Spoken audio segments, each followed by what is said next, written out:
Grocery prices are insane, so I have been trying to cut back on buying things that I know I can just make at home. We're gonna make some breakfast biscuits, and we're also gonna make some garlic butter bread. Let's do it. For our French bread, I'm gonna start out with 1.5 cups warm water, 1 tablespoon of white sugar, 1 packet of active dry yeast.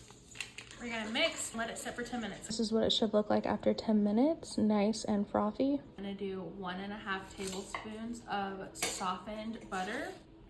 We're gonna do 3.5 cups of all-purpose flour. I'm gonna start out with 1 cup. While that's getting mixed up, we're gonna start on the garlic for our garlic butter. To take a head of garlic, I always try to find the biggest one in the store. Take some foil, place our head of garlic in the foil with some olive oil.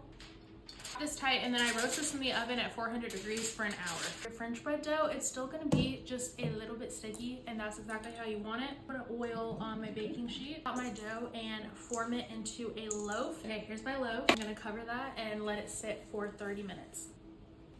It's been about 30 minutes. My oven preheated to 450 degrees. Put this loaf of bread in the oven to cook for 20 minutes. Make our buttermilk biscuits. Start out with 2 cups of all-purpose flour. I'm gonna add in 4 teaspoons of baking powder and then half of a teaspoon of baking soda.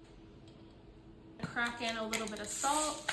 Give that a nice whisk. Then I'm gonna grate in an entire stick of unsalted butter. You want your butter to be really cold. I stick mine in the freezer for like 10 minutes.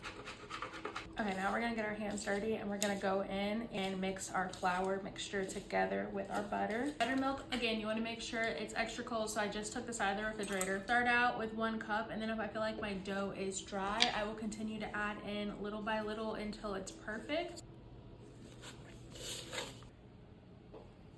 Okay, I am flattening my dough out. I'm gonna fold this probably about 4 to 5 times just so we get nice flaky layers. Okay, then just take a biscuit cutter, push it straight down, don't twist. If you twist it, it'll seal the ends and then your biscuits won't rise. Just like that. Okay, I'm gonna brush the tops of these with an egg wash. Then I'm gonna throw these in the oven at 325 for about 21 minutes. My garlic bread, I have 1 stick of softened salted butter. I'm gonna squeeze it into the butter. Oh my God, it's always so hot. Seasonings to this is optional, but I always do. I do the Kinder's buttery garlic and herb. Mashed my butter up and got this beautiful blend. I take my French bread and just cut it in half and then spread out the butter evenly. I broil this in the oven at 450 for literally just like 4 minutes. It gets it nice and crispy. These are our beautiful buttermilk biscuits fresh out the oven. This is what the garlic butter bread looks like. Nice and crispy on the top, but nice and fluffy in the middle. Also gonna make some sandwich bread later on, and then we'll be all ready to go for the week.